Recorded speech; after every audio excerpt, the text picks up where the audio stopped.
I am just flushed this morning. I just feel... Flushed? You feel like devoid of liquid? Yes. Kind of like somebody flushed me. The cap thing that plugs the actual hole itself didn't fill up, so I'm just running and running and running. It's like a consistent pants pissing party.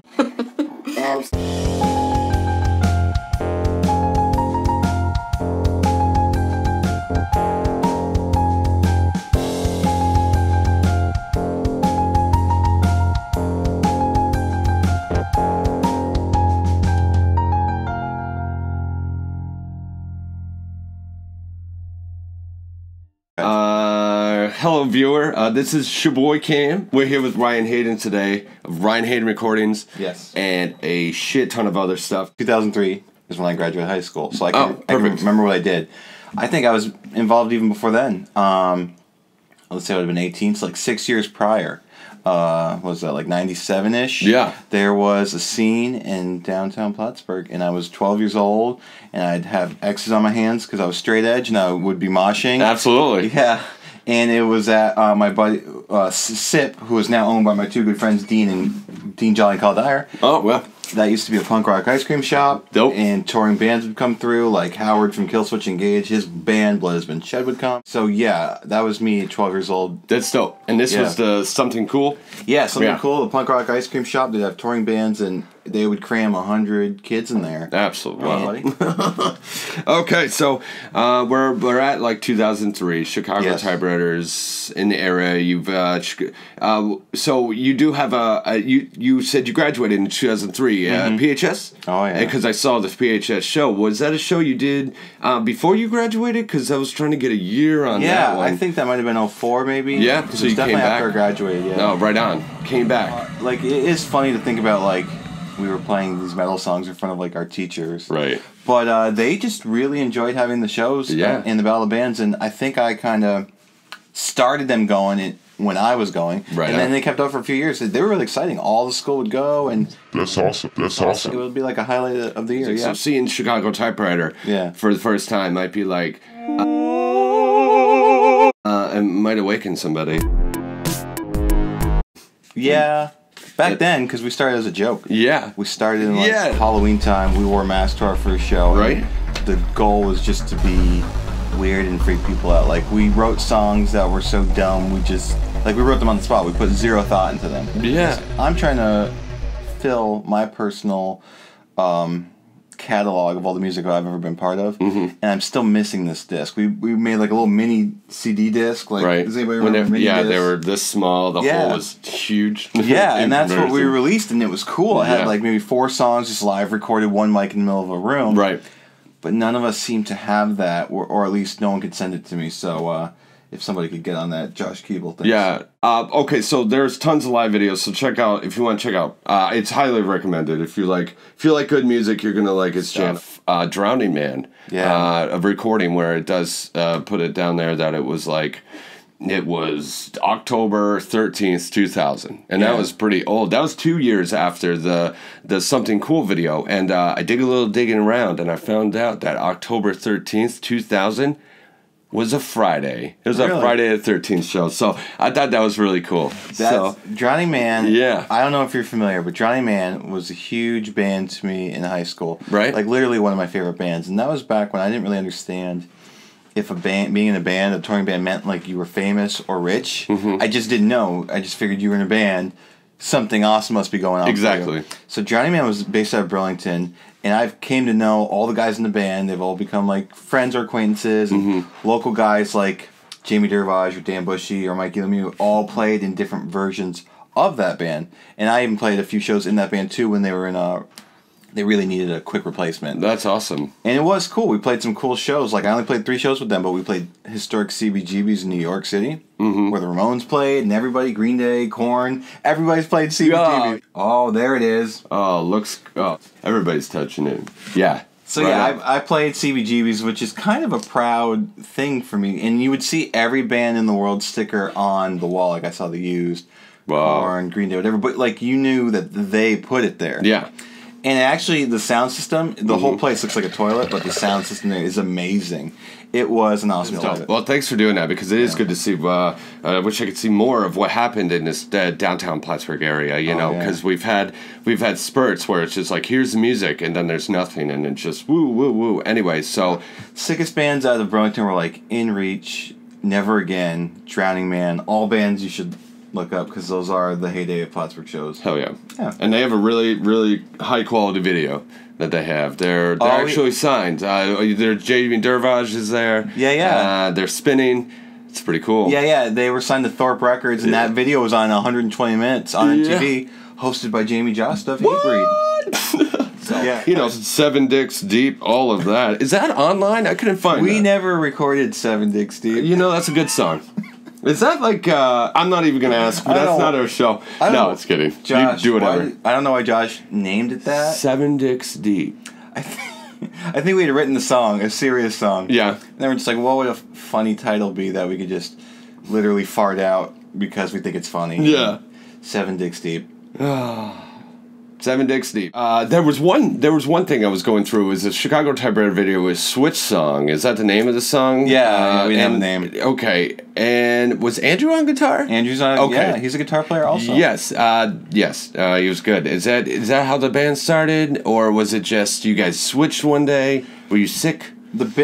Well, me and Andrew got together in it was my sophomore year, because he's 1 year below me. So it had been his freshman year, and we both bonded over in Spanish class over this brand new TV show that aired the night before called Jackass. Oh, right on. And that night we found a wheelchair over by the Meadowview nursing home. Oh, right. And we were pushing each other down flights of stairs in no time. We were best friends. God. So yeah, fast forward. He and I were playing in his basement almost every day. I'd be on guitar and he'd be drumming, and then we'd just switch. That's super dope. He could always do both, and so could I. You guys perform really well. Ben flips the bass. Yes, he does. It's so dangerous. I've tried to do that, and that I never tried to do. I lied. I always afraid that it would you would need a lock on it. Obviously, you need strap locks. Hell yeah, and it would go wrong all the time. Yeah, because he would throw it, and his cable would then loop around Andrew's cymbal, and then he would take down Andrew's cymbal that he's playing on, and then there's just no cymbal there. Yep. Damn, I noticed that when we were walking up the stairs. Shaboi Cam, how you living? But that the TTG 518, that was a Higher Ground show, because that wasn't your first time at Higher Ground either. No, it was not. Yeah, the other page I found was Vickery, the last name. I don't know what that is. So let's steer away from Chicago Typewriter. What was let's say successful? Why? This whole time I'd probably talk typewriter. I really want to write pissed off music all the time. I have all the means in the world now to write and record it. Right. Just time. Yes, time just keeps moving. But time was invented by man, so time is just a human construct. Sucks. What did we do to ourselves? When I met Brian Shortell and Jared Bashant and Sean Swick out of Saranac Lake, I thought, oh my god, these are like people just like me. Hell yeah. Sean and I were really into Tom DeLonge and Blink-182. Jared was obsessed with Travis Barker. Oh jeez. I don't know what's going on. No problem. My phone, in one of your recordings, Sean's prison sentence? What's that? Is that a girlfriend thing? Oh, well, that's why he left the first time. You're referring to our recording video. Yes. And Andrew just wrote a little something funny that said Ryan had to play both parts because Sean couldn't make it. Well, really, Ryan was an idiot and played both parts because Sean couldn't make the trip from, I think he was in Tupper at the time. Oh, okay. And so, I just played both parts, and it pissed Sean off. So he's like, "Well, I'm not playing with you guys anymore." Oh. Let me hit it on Monday morning. Because that's sort of an interesting story. Yeah, let's do it. Okay, so anyway, Monday Morning was a band I joined out of. They were based at Saranac Lake. They had a guitar player at the time named Bruce. Bruce was leaving, so I guess a bunch of people wanted to join the band, but I said no. I'm the guy that's going to join your band. But we got the attention of Drive Thru Records. Now, I don't know if you know Drive Thru Records. To me, that's a huge deal. They put out Movie Life, Newfound Glory, Dashboard Confessional, Finch, Something Corporate, which is now Jack's Mannequin. They do Boys Night Out? You not Boys Night Out. Are they Ferret? I think so. So, Drive Thru Records had Early November, Census Fail, every huge band in that scene. And the guy was based out of where he lived in California, and he also owned a home in New Jersey. So every time he'd come home to New Jersey, we would drive down 6 hours and go meet with him. Now this is where the creepy part happens, because his name is Richard Rains, and he is known to have all the bands walk on his back. What do I mean by that? Literally, while he would listen to your music, he'd lay on the floor and say, "Okay, walk on my back." What? like a massage type deal. Yeah. And it got even weirder than that. Like, there was a time where he had us literally trample him. He said, "Let's play a game. If you guys jump and stomp and whatever you can on me as hard as you can, and see if I can submit. And if I don't, or I guess I win. And if you guys make me give in, then you win merch," because he had all the drive-through band T-shirts in his garage. Wow. It sounds like super molesty now. But he never did anything weirder than that. But that in itself is super weird. Are we talking shoes? Are we No, wearing bare feet. Oh, so bare. like It literally, had to be bare. Yeah, so like literally, Jared's like stomping on his head, I'm Yeah. on his back, Oh my Brian's God. on his legs, and we're looking at each other just through our eyes, going, "What is happening? What is going We're on stomping on here?" this millionaire guy's body, Yeah. because he wants us to." Oh, man. And so fast forward a few years, I'm talking to Newfound Glory outside of Higher Ground, because I was on another band on Drive Thru Records at that time. Dope. And they go, "Hey, you ever walked on his back?" I said, "Yeah." I said, "Yeah." They did put us on a compilation album at the time called Dope. Bands You Love, Bands You Should Love, and Bands You've Never Heard Of. And on that was like Fun. Mm-hmm. You know, Fun blew up. Mm-hmm. Fall Out Boy. Yeah. Abbott Hayes at the Tupper. Us. We were all on that. Dope. Yeah, so Monday Morning was a really good time. I was in that band for about 2 to 3 years, but It was like 2003 to 2005. absolutely. Yeah. Man, this guy right here. This guy right here. This guy right here. But these cover bands I was in after all these originals is kind of what you do when your dreams are dead. When you give up on the rock star What if you dream, can't play music and your dreams are dead? then it's just all over. Yep, RyanPHayden@me.com. There's a P in there? Yeah, for my middle name. What's your middle name? P. Peter? Pablo, Pedro, P. Patrick, Like, Poseidon. I have a burrito over here if you want. It's real. It's right back there. So Oh, really? it's from McDonald's. Ooh. Yeah, I got two in case you want one. Thank you. Yes. I'll just leave it on your side. Oh, it might be still warm. That's so kind. I believe it's just an egg one. Dude, that's so nice. Yes, I'm loving it. I know You don't it's have to there. eat it right now. Thank you. Yeah, and I can't reach my knife back problem. Take this one for now. Okay, I'm gonna leave it right here. No, we're not a sponsor. Fuck. Though I am loving it. You have this one called Secret Dino Club. That was, yeah. What was? I want to ask about Secret Dino Club. That's a crazy question. Secret Dino Club started as a one-man band based out of Galway, New York, which is like by Saratoga. Right up. His name's Jace Kalinkowitz, and he's a super cool guy. He probably wouldn't mind if I described him as... Is this still recording? Jace. Jayce. Jace Kalinkowitz. He probably wouldn't mind if I described him as kind of a nerd. And he was this one-man band. He would make these tracks in his house, and they ranged from like emo, pop punk to like hip hop, almost rap influence. Yeah. Like he definitely is an amazing rapper. That's dope. And he had this band called Secret Dino Club, and he would just go and play by himself. He'd have these tracks, and he'd play on his iPod, and the music would come out the speakers, and he'd be by himself just playing guitar. Right on. But he amassed like a huge following, because I'm talking like MySpace days. Hell yeah. So he eventually got to the point where he was getting signed by the creepy backwalking label I just mentioned, Drive Thru Records. Uh-huh. And he needed a band. And me and Mikey Lemieux were getting fed up with our band at the time called Hello Control. So we said, okay, we're going to join Secret Dino Club. They're getting signed. And the first thing we did is we hopped in a van with him, and they drove across the country selling the Secret Dino Club albums outside of these arenas that the Jonas Brothers were playing. Oh, damn. We went to every show that Yeah. Jonas Brothers were playing, because they were on Radio Disney, and Dino Club was trying to get on Radio Disney. Oh, right on. That's the advertising path they were trying to take. Like, I was trying to be in this band that would have been on Radio Disney. I see you work with Tom a lot. Tom Wheelock. Tom one of the Wheelock. great musicians of Plattsburgh. Absolutely. Was he in Signals? It was Signals. Yes. Not Visions. Was Tom in Visions? I don't know who Visions is. Damn, What's Visions? up with all these one-name bands? I know, right? And that's why I think it's... Tom is very talented guy. You recorded him playing guitar as far as, the Ryan Hayden's recordings where Widower. Is that a band? Widower was Tom's solo project. So yeah. He'd show up. Pretty good. I only wanted to say that Tom is one of the great musicians in Plattsburgh.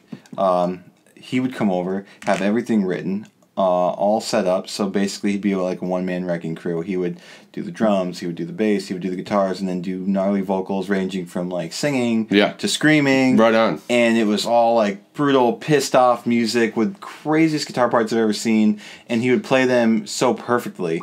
Yeah. He and I got to the point where we could probably record a whole song from start to finish in 6 hours, and it sounded like this amazing finished product. So yeah, I miss recording Tom because he's like the best. Yeah, they played with 4 years strong. Yeah, that was a sick opening show. It was 2016, I think. Yeah, well, what happened was their bass player Tyler Oliver, who's now a real estate agent in the greater Plattsburgh area. Yeah, wow, so many real estate agents. Yeah, really. It's a really good business to get into. The Iron Hide. Oh, wow. Is that Kyle Dyer? Yeah. Is that pre-Hopeless North or post? Okay. Yeah. That's what I thought. They were pretty good. It's the only footage that exists. Yeah, it's crazy. It's pretty dope. What do you think of that mural on the side of the bookstore by the coffee cap? Have you seen that with the animals? The very family-friendly... Yeah. It's awesome. Oh, shit. I forgot to mention. Because he did... Here's me fart. There it is. See, how do you... I'm just getting air. I'm more of an arm guy, but he was doing some Prodigy stuff. This will be like the intro. Yeah. Oh my god, you should do the arm stuff. For Ryan's sake. So Perfect Salesman was Mikey Lemieux on drums. This is their most notable lineup. Dan Bushy, singer, major writer. Jamie Dervage, guitar, major writer. Brian was their bass player for a while. I don't remember Brian's last name.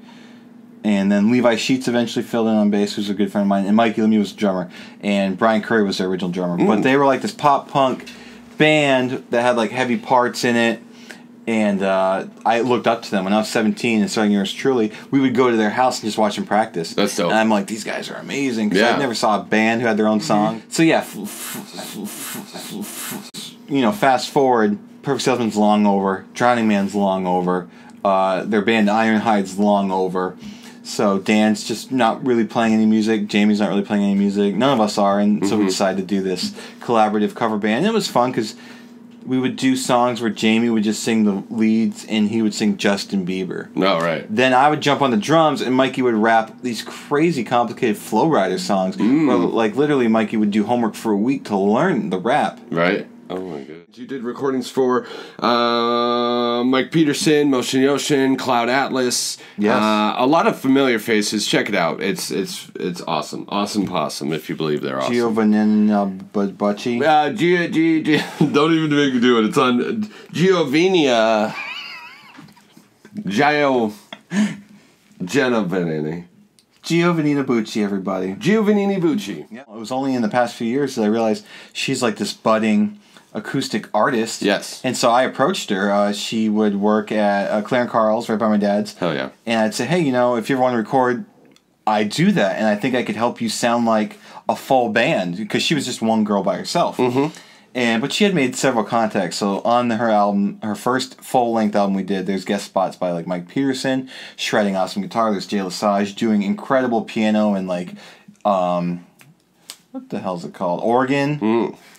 I'm really new to this thing. And then she had Jamil McRae do like this rap part in one song. Like you wouldn't think rap and acoustic like female-fronted indie pop would go together.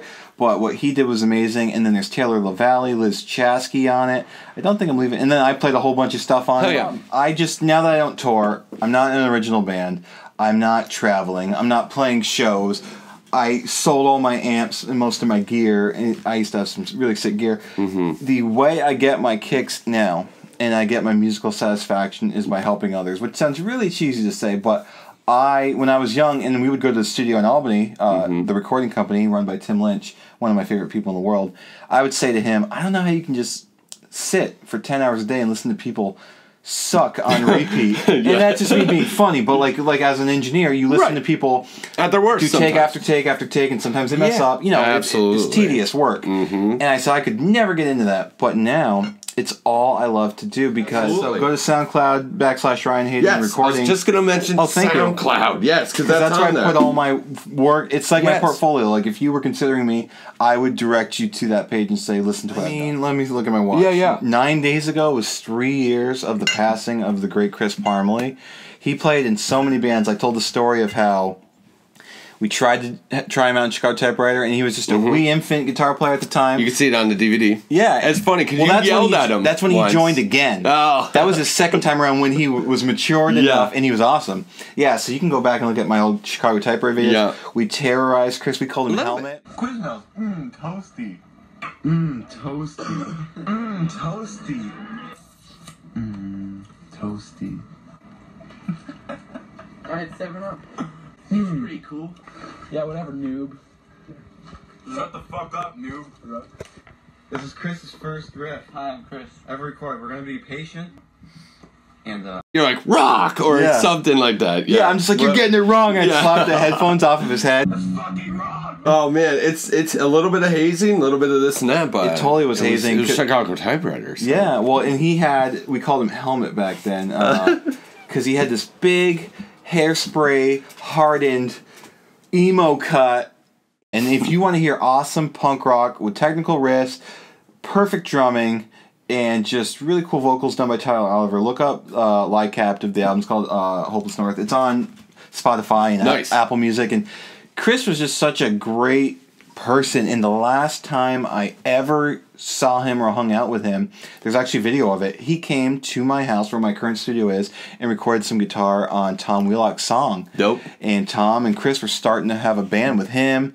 And I think Tyler Oliver was part of it. I think Kevin Yendo was part of it. Mm-hmm. And so the last thing Chris and I ever did was we recorded music together. Hell yeah. It was awesome. And then where am I going with this? Just Chris went to open mic and signed up. He probably had a drink or two, and so did the crowd. Absolutely. And he went up. He could have played anything he wanted, but he went up and played riffs from Chicago Typewriter and Spread Your Wings. Hell yeah. And they never sounded better. Like Yeah. and we hadn't played them for years. He played them all perfectly, and then he would go between just rocking out and headbanging, and then he would just like scream random words he could remember Yeah. into the mic. And seeing that Yeah. on his 3rd anniversary of passing away It's so dope. was amazing, and I couldn't stop smiling because, as far as we know, that might have been his last public performance. So far that I think it was labeled as the last public performance. Yeah, so he went up there and played songs that apparently meant enough to him to want to rock out Hell on. yeah. And I would have given anything to have been there myself. Same. And to have played with him. Yeah. But it is just awesome. That and is really awesome. We'll forever miss him. And Absolutely. people like Joe Cross and Kevin still have some of his gear, and they use it to record. So Chris's sound in Memory Live On. People like Jamie Dervage have like one of his guitars. Dope. And Jamie treasures it. And when he plays it, he says he feels like a deep connection with Chris. That's so awesome. But, like I have been loosely into the scene for like 22 years now. Like you had Matt Hall on the other day, and I was listening to some of Matt's stuff because I think Trashburg is cool. And Yeah, me too. I think Mountain Carol's cool, like I said. I love them. They just played a Johnny Cash cover last night. Yeah. Yeah, that was really dope too. So, well, I think of Matt, like, he kind of is in the scene where I kind of stopped being so active. Like, he's been part of the Rhoda shows, the Rhoda Basement, Yeah. and whatever. Like, I've been kind of too old and disassociated from it now. But from, like, 12 to, like, 25, I was all up in the church and something cool, and it was waves. So I finally look back on it, but people like him are keeping it going now. I just hope I can mix their music because I think it's cool, and I want to. I don't want any money or anything for it. I just want to make it sound like crazy awesome. It's for the music. Yeah. Plus, I'm trying to raise awareness that like I do that. Right on. Ryan Hayden Recordings. Yes, Do you have please. anything you want to say in the soapbox there? Rest in peace, Chris Parmalee. We all miss you. Thank you, Cameron, for having Thank you. me. And I feel really old having talked about all the music I played today. It's good. No. Booyah. I have a chiseled jawline with a nice tight beard. Oh, my beard's driving me nuts. Is it chiseled? Yeah. Awesome. Yeah, you're in shape, man. It's because I chew a lot of gum. No, they actually, speaking of that, they have mouth exercise things You now. don't lift weights? Not anymore. You look like you do still. Oh, thank you. I actually just hurt my back in December. Wow, that just looks so stupid. No, dude. Coming from this angle. See, you got a line right there. Mine's. I used see to. it. Thank you so much for Thank you. your time, Absolutely. your words, and your burrito. Grab some burrito. Oh damn! Oh man, I'm so hungry. This is breakfast right now. Now I just want 10 minutes of silence while we eat these. Okay. Maybe with the credits. Good. Yeah. Let's do it. All right. You got that? I think I can make it.